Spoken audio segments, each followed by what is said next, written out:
എൻ്റെ ചേട്ടന് വിക്കം പീതാംബരന് പേരുണ്ട്. നുണ പറയുമ്പോൾ കൂടും. ചേട്ടൻ നിങ്ങൾ ഇന്നലെ സിനിമയ്ക്ക് പോയാ? ഇല്ല, ഞാൻ പോയില്ല. വെറുതെ പറയല്ലേ? ഇല്ലെങ്കിൽ സത്യം ഞാൻ പോയിട്ടില്ല. അപ്പുറത്തെ വീട്ടിലെ ജോമി പറഞ്ഞല്ലോ കണ്ടുന്ന്. സത്യം പറ. ഞാൻ പോയി. ഞാൻ പിന്നെ ദിവസം കൊണ്ടുപോട്ടോ. അതങ്ങ് പറഞ്ഞാ പോരെ. അതും ഇതും തമ്മിൽ എന്താ ബന്ധം? അപ്പൊ തക്കുടുവിനെ കുളിപ്പിച്ചതാ. ഒരാൾക്ക് ഒരാളുടെ കൊച്ചിനെ കുളിപ്പിക്കാനും പാടില്ല. ഈ വണ്ടിയൊക്കെ ഒന്ന് കഴുകിട്ട് പോക്കൂടെ? പിന്നെ കഴുകാന്ന്. നാട്ടുകാരൊക്കെ കണ്ട എന്താ പറയാ? പിന്നെ നാട്ടുകാരിലേക്ക് തരുന്നത്. ഞാൻ നിനക്ക് ആ പഴയ ഫോൺ മേടിച്ച് ഞാൻ ഒരു പുതിയ ഫോൺ മേടിച്ചു കേട്ടോ. ആ കാശിലുള്ള തെണ്ടി ആ കാശ് തന്നോട്ടെ. അതാരാ? ആ ബാലിച്ചേട്ടല്ലേ? അയാൾ ഇടയ്ക്കിടയ്ക്ക് തന്നില്ലാന്നല്ലോ. ഒറ്റടിക്കാന്നല്ലോ കുറച്ച്. ക്ലാസ് ഇല്ലേ? അത് ഞായറാഴ്ചയല്ലേ, നാളെ കൊണ്ടാക്കിയാൽ മതി. അങ്ങനെ ഒരു ദിവസം ഞാൻ നോക്കുമ്പോ മഴ പെയ്താൽ മാത്രം നനയാറുള്ള ഞങ്ങളുടെ തക്കുടു ഇതെന്തീ ചെയ്യണേ? ഇത് മോട്ടറുള്ള വണ്ടിയാണ്. കയ്യിൽ ചീത്തയായി പോകുന്നത്. ഞാൻ കഴിക്കാനല്ലോ. ഇത് നീ കഴിയാൻ ശരിയാവില്ല. പിന്നെ അങ്ങോട്ടത് ഒരു ദിവസമല്ല, പല ദിവസമായി. വെള്ളം കാണാത്ത ഞങ്ങളുടെ തക്കുടു എന്നും വെള്ളം കാണാൻ തുടങ്ങി. ഇതിലിപ്പോ എന്തെത്ര കാര്യം? ഒരാൾ അയാളുടെ വണ്ടി കഴുകി, അത്രയല്ലേ ഉള്ളൂ. അതങ്ങനെയല്ല. പിന്നെ ഈ മുടിയൊക്കെ നീരൊന്ന് വൃത്തിയായിട്ട് അത് അടിയൊക്കെ ഒടിച്ചൊന്ന് പൊക്കൂടെ? കൽപ്പണിയല്ലേ, വെയിലത്തല്ലേ പണി. ആരെ കാണിക്കാനാ? ഇതൊക്കെ മതി. പിന്നെ ഞാൻ ഒരു ദിവസം നോക്കിയപ്പോ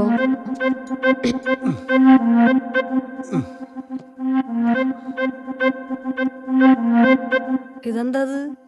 ആൾക്കാര് ചോദിക്കണേ നിറച്ചല്ലാന്ന്. അപ്പൊ ഷേവ് എന്ന് വിചാരിച്ചു.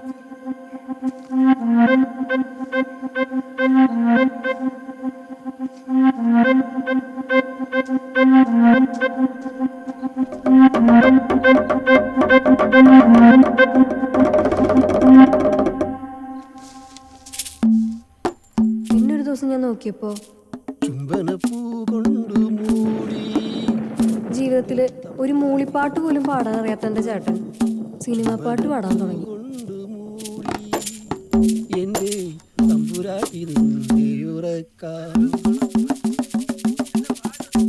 അതെ, ഇതെന്തെങ്ങനെ? ചേട്ടൻ പണിക്ക് പോയില്ലേ? മടക്കി വെച്ച പോലെ തന്നെ ഇരിക്കണ്ടല്ലോ. ഇന്ന് മാർക്കായിരുന്നു. എനിക്കവിടെ പണിയൊന്നും ഉണ്ടായിരുന്നില്ല. ഞാൻ അവിടെ നോക്കിക്കളായിരുന്നു.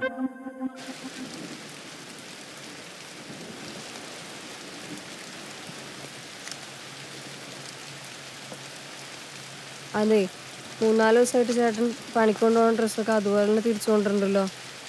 അതുമാത്രമല്ല, മൈത്രേയൻ ചേട്ടൻ്റെ ഭാര്യ ലക്ഷ്മി ചേച്ചിയോട് ചോദിച്ചപ്പോൾ കഴിഞ്ഞ ബുധനാഴ്ചയും അതിൻ്റെ മുന്നത്തെ വ്യാഴാഴ്ച ഒന്നും ചേട്ടൻ പണിക്ക് പോയിട്ടില്ല എന്നും പറഞ്ഞല്ലോ. ഈ മൈത്രേട്ടല്ലേ മരപ്പണിക്കാരനാ, ഞാൻ കൽപ്പണിക്കാരനാ. ഈ മരപ്പണിക്ക് അവിടുത്തെ ഫുൾ അവർക്കൂടെ പോരാൻ പറ്റുള്ളൂ. കോൺട്രാക്ട് ബാധിച്ചേട്ടനെ 3 സൈഡിൽ പണിയെടുപ്പുണ്ട്. ആലുവയില്, കറുകുറ്റിയില്, മാമ്പറയില്. ഞാൻ മിക്കവാറും പല പല സ്ഥലത്തായിരിക്കും. മനസ്സിലായ? നീ എപ്പോഴും മൈത്രേട്ടനെ കണ്ടത്? മൈത്രേയൻ ചേട്ടൻ്റെ ലക്ഷ്മി ചേച്ചി ബ്ലൗസ് തയ്ക്കാൻ വന്നിട്ടുണ്ടായിരുന്നു. അപ്പൊ ചോദിച്ചതാ.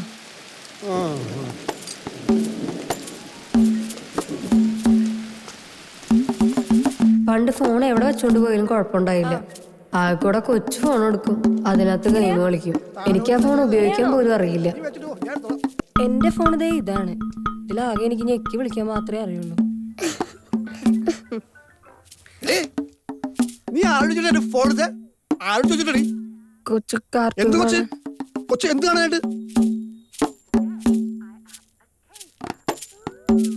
എന്റെ അനുഭവോടെ എന്റെ ഫോണോ ഒന്നും തൊട്ടു പോരുത് നീ. മനസ്സിലായി? പിന്നെ ഒരു ദിവസം ഫോണിൽ ആരോട് സംസാരിക്കണുണ്ടായിരുന്നു. എന്തോ പ്രശ്നമുണ്ടെന്ന് എനിക്ക് തോന്നി. ഞാൻ ചോദിച്ചപ്പോ അത് ഞാൻ അറിയേണ്ട കാര്യമില്ല എന്ന് പറഞ്ഞു. എന്തെങ്കിലും പ്രശ്നമുണ്ടോ? നിന്റെ അടുത്ത് പറയേണ്ട കാര്യങ്ങളാണെങ്കിൽ ഞാൻ നിന്റെ അടുത്ത് പറയത്. ആ സംഭവത്തിന് ശേഷം ഞാൻ പിന്നെ ആ ഫോൺ കണ്ടിട്ടില്ല. ആ ഫോണും മാറ്റി പുതിയ നമ്പർ കൊടുത്തു.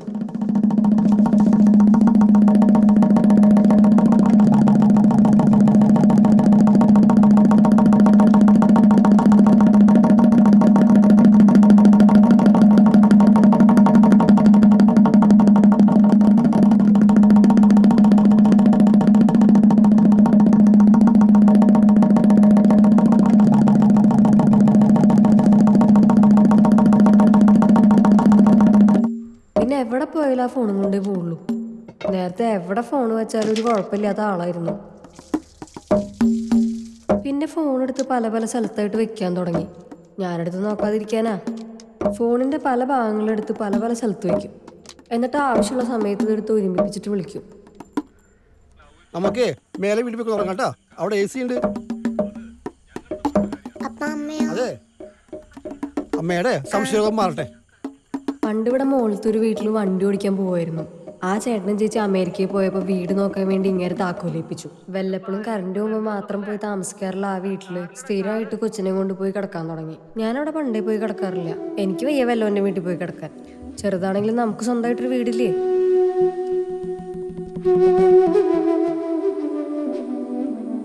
അങ്ങനെ ഒരു ദിവസം ഞാൻ നോക്കുമ്പോഴേ ഈ പണിക്ക് വേണം മുണ്ട് ഷർട്ടിൻ്റെ കൂടെ വേറൊരു പാൻറ് ഷർട്ടും തേച്ച് വയ്ക്കണം. അങ്ങനെ ഞാൻ അതിൻ്റെ പിറ്റേന്ന് നോക്കുമ്പോൾ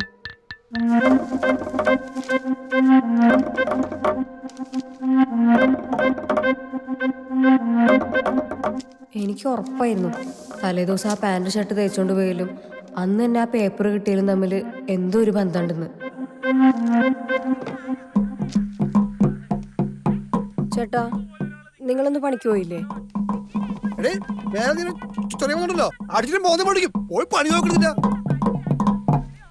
പിന്നീട് ഞാൻ എല്ലാം എഴുതിയിടാൻ തുടങ്ങി.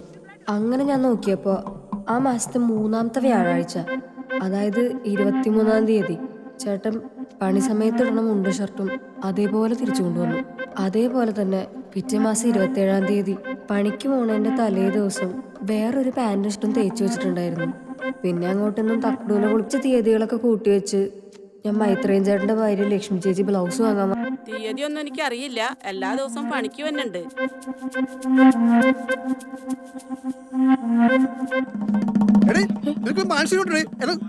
സംശയിക്കാണ്ട് നീ TV കണ്ട് കണ്ട സീരിയൽ കണ്ടോ നീ ചീത്തയാവണത്?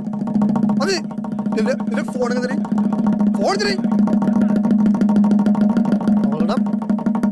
ഇത് ആലോചിച്ചാണ്. ഇത് ആരുടെ നമ്പറാണ്? ഇത് ഷീല ചേച്ചിയുടെ. ഷീല തയ്ക്കണ വീട്ടിലെ.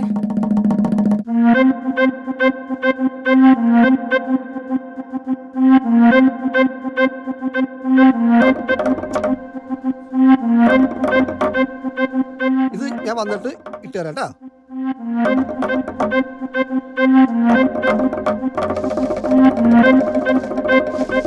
നീ ഇട്ടിട്ട് കിടന്നത് കേട്ടാ.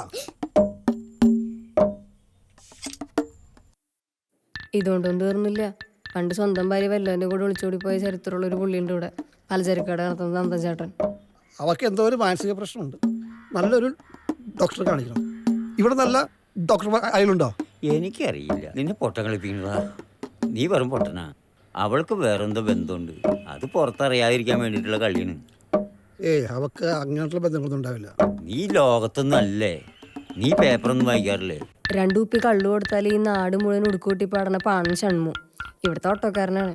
പണ്ട് പീതാംബരൻ ചേട്ടൻ ഇയാളും കൂടിയിട്ട് ഒരു ഭാര്യയും ഭർത്താവും രാത്രി കാറിൽ നിന്ന് സംസാരിച്ചപ്പോൾ അനാശാസ്യ പ്രവർത്തനം എന്ന് പറഞ്ഞാൽ അവരുടെ മെക്കിട്ട് കയറിയിട്ടേ ഇവിടുത്തെ ഇടിയനസൈ പിടിച്ച് നല്ല ഇടി കൊടുത്തതാണ്. എന്നിട്ടും പഠിച്ചിട്ടില്ല. എന്നാലും ഈ സുനിതയ്ക്ക് ഇതെന്ത് പറ്റി? നിന്നെങ്ങനെ സംശയിക്കാം? നീ പറഞ്ഞ പോലെ വല്ല ആശുപത്രി കൊണ്ട് കാണിക്കേണ്ടി വരും. എവിടെ വെള്ളമുണ്ടോ? നിനക്കറിയാല എനിക്ക് അനാവശ്യമായിട്ട് ഒരു ബന്ധം പോലും ഇല്ലെന്ന്. ഞാനെങ്ങനായിരുന്നെങ്കിൽ അപ്പൊ തന്നെ ഡൈവേഴ്സ് പറഞ്ഞു കൊടുത്തേ ഉള്ളൂ. എനിക്കത് പറ്റില്ലടാ. ഇനി നീ ഇത് ആരോടും പറയല്ലോ, പ്രത്യേകിച്ച് ഓട്ടോ സ്റ്റാൻഡില്. നാട് മൊത്തം അറിയും. ഞാൻ ആരടുത്ത് പറയാനടാ? പിറ്റേന്ന് മുതൽ നാട്ടിൽ മുഴുവൻ എൻ്റെ സംശയരോഗം പാട്ടായി. മാമ്പ്ര ഓട്ടോ സ്റ്റാൻഡില് തൊഴിലുറപ്പ് നടത്തുന്ന ചേച്ചിമാരുടെ ഇടയിൽ. പിന്നെ ഒന്നും പറയണ്ട, നാട്ടിൽ മുഴുവൻ എൻ്റെ പേര് ഭർത്താവിന് സംശയരോഗിയെന്നായി. എന്താ സുനിത, അവര് കള്ളു കുടിച്ചാലും വേറെ പ്രശ്നമൊന്നുമില്ല. കുടുംബം നോക്കല്ലേ? നീ കാരണം ഒരു കുടുംബജീവിതം ഇല്ലാണ്ടാക്കരുത്. ഇവൻ ഒറ്റൊരുത്തനായിട്ടാണ് 7ാം ക്ലാസ് മാത്രമുള്ള പെണ്ണിനെ കെട്ടാനായത്. അങ്ങനെയൊന്നുമില്ല. ബസ്സുകാരെന്ന് എന്നെ കണ്ട് ഇഷ്ടപ്പെട്ടിട്ട് വീട്ടുകാരെ വിളിച്ചോണ്ട് വന്നതാ. പിന്നെ നിന്റെ സൗന്ദര്യം കണ്ടിട്ടല്ല അവൻ വൈകിയത്. മതി എല്ലാവരും അവിടെ ബക്കിട്ടരുത്. ഞാൻ സഹിച്ചോളാം. ഇവർക്ക് പറ്റുന്ന ഒരു ഡോക്ടറെ അടുത്ത് വരട്ടെ. സുനിതയ്ക്ക് ഈ ഫോണിൽ നിന്ന് ഒരു മെസ്സേജ് അയക്കാൻ അറിയാവോ? അറിയില്ല സാറേ. എന്നാ ശരി. റിമോട്ട് വെച്ച് ചാനൽ മാറ്റാൻ അറിയാവോ? ആ അറിയാം. 90 സൂര്യ TV, 92 വെച്ച് ഏഷ്യാനെറ്റ്, 96 ഫ്ലവേഴ്സ്. 100 എന്താണെന്നറിയോ? അതറിയില്ല. ഈ സുനിത എന്താണ് 6ാം ക്ലാസ്സിൽ പഠിപ്പ് നിർത്തിയത്? ഞങ്ങളൊരു വാടക വീട്ടിലാണ് സാറേ താമസിച്ചുകൊണ്ടിരുന്നത്. എൻ്റെ ചെറുപ്പത്തിൽ എൻ്റെ അമ്മ മരിച്ചുപോയി. ഞാനും അച്ഛനും മാത്രമേ ഉണ്ടായിരുന്നുള്ളൂ. പിന്നെ അച്ഛന് താറാവിനെ നോക്കണ പണിയാണേ. അപ്പം ഒരു 6ാം ക്ലാസ് വരെയൊക്കെ പഠിപ്പിച്ചു പറ്റാവുന്ന പോലെ. പിന്നെ കഷ്ടപ്പാടൊക്കെ ഉണ്ട്, ഞാൻ തന്നെ നിർത്തി. അപ്പുറത്തെ വീട്ടുകാർ ഗൾഫിൽ പോയപ്പോൾ അവരുടെ തയ്യൽ മെഷീൻ എനിക്ക് തന്നു. അന്ന് ഞാൻ അവിടെ തയ്ക്കാനൊക്കെ പോകാറുണ്ട്, അവിടുത്തെ ചേച്ചിനെ സഹായിക്കാൻ. പിന്നെ അങ്ങനെ തയ്യലായി. പിന്നെ പഠിക്കാനൊന്നും പറ്റിയില്ല. ഞാൻ ഈ തരുന്ന മരുന്നുകളൊക്കെ റെഗുലറായിട്ട് കഴിക്കണം. അപ്പോൾ അത് മാറിക്കോളും. സുനിത ഒന്നും കൊണ്ടും വിഷമിക്കണ്ട. പീതാംബരന് ആരുമായിട്ടും ബന്ധമില്ല. സുനിത പറയുന്ന പോലെ അങ്ങനെ ഒരു പെണ്ണ് ഇല്ല. മനസ്സിലായില്ലേ? അതെ, ഡോക്ടർ വരെ പറഞ്ഞു ചേച്ചിക്ക് എന്തോ കുഴപ്പമുണ്ടെന്ന്. അപ്പോ ഇതൊക്കെ ചേച്ചിയുടെ തോന്നലാണെങ്കിലോ? അങ്ങനെയാണെങ്കിലോ? അതിനാണ് ഞാൻ എന്നെ ഒന്ന് സഹായിക്കാനെന്ന് പറഞ്ഞ ഒരാളെ തപ്പിക്കൊണ്ട് നടന്നേ. ഈ നാട്ടിൽ നിന്ന് ഒരാളും എന്നെ സഹായിക്കില്ല. ഇൻസ്പെക്ടർ കണ്ടപ്പോൾ എന്നെ സഹായിക്കാൻ സാധ്യതയുള്ള ഒരാളാന്ന് എനിക്ക് തോന്നി. അങ്ങനെ ബോധ്യപ്പെട്ടതുകൊണ്ടാ അന്ന് ഞാൻ ആ അടയുടെ ഇടയിൽ കത്ത് വെച്ച് തന്നു. ഞാൻ എങ്ങനെ സഹായിക്കുമെന്നാ പറയണേ? തലേന്ന് ചേട്ടൻ പണിക്കിടണം മുണ്ടും ഷർട്ടും മടക്കി വെക്കണേൻ്റെ കൂട്ടത്തിൽ വേറൊരു പാൻറ് ഷർട്ടും കൂടി തേച്ച് വെച്ചാ അതിൻ്റെ അർത്ഥം പുള്ളി പിറ്റേ ദിവസം പണിക്കല്ല പോണേന്നാ. ഞാൻ അപ്പം വിളിച്ചു പറയാം. അപ്പൊ ഒന്ന് പുറകെ പോയാൽ മതി. ചേട്ടൻ രാവിലെ പണിക്ക് പോണേ 8 മണിക്കല്ലേ? അതെ. അപ്പൊ ഞാൻ ഇത്രയും ദൂരം അവിടെ നിന്ന് 6:00 ഇറങ്ങിയാലേ ഇവിടെ 8 മണിക്ക് എത്തുള്ളൂ. ഞാൻ കാല് പിടിക്കാം. എങ്ങനെയെങ്കിലും ഒന്ന് കുറച്ച് ദിവസം. നടക്കണ കാര്യല്ലേ ചേച്ചി? അതോടുകൂടി എൻ്റെ ഈ സംശയരോഗം മാറിയാലോ? ഒന്നില്ലെങ്കിലും ഒരു കുടുംബം രക്ഷപ്പെടുന്ന കാര്യല്ലേ? വേറെ ആരും എന്നെ സഹായിക്കാനില്ലാത്തോണ്ടാ. ഞാനൊന്ന് ആലോചിക്കട്ടെ. ഇനിയൊരു കാര്യം കൂടിയുണ്ട്. ഇനിയുണ്ട്? അതെ, എൻ്റെ ഫോൺ എപ്പോഴും എടുത്ത് നോക്കും. അപ്പൊ അറിയാണ്ട് എങ്ങനെ ഇൻസ്പെക്ടറുടെ നമ്പർ കണ്ടു കഴിഞ്ഞാൽ പിന്നെ അത് മതി. അതുകൊണ്ട് അങ്ങേര് ഷർട്ട് തേച്ച് കഴിഞ്ഞാൽ ആ കാര്യം എനിക്ക് ഇൻസ്പെക്ടറിൻ്റെ അടുത്ത് പറയാൻ വേണ്ടി ഒരു ഫോണ് വേണം. ഒരു 2 ദിവസത്തേക്ക് മതി. പിന്നെ ഫോൺ തരുമ്പോ ഇതുപോലത്തെ ഒരു ഫോൺ മതി കേട്ടാ. എനിക്ക് വിളിക്കാനും എടുക്കാനും മാത്രം അറിയുള്ളൂ. അയ്യോ, അളവെടുക്കാൻ മറന്നൂലോ. അതെ, പിന്നെ നാളെ വരുമ്പേ ചുരിദാറിന്റെ തുണി തയ്ക്കാൻ കൊണ്ടിരുന്നു എന്നുള്ള പോലെ തന്നാ മതി കേട്ടാ ഫോണ്. അപ്പൊ അതാവുമ്പോ ശീല ചേച്ചിക്ക് പ്രശ്നമില്ലല്ലോ. ചുരിദാറിന്റെ തുണി മേടിക്കാൻ ഞാൻ കാശ് തരട്ടെ? അയ്യോ വേണ്ട. ഡോക്ടർ ഒന്ന് മരുന്ന് കഴിച്ചു തുടങ്ങിയ? അത് ഞാൻ അപ്പൊ തന്നെ അപ്പുറത്തെ തൊട്ടിക്കൊണ്ട് കളഞ്ഞു.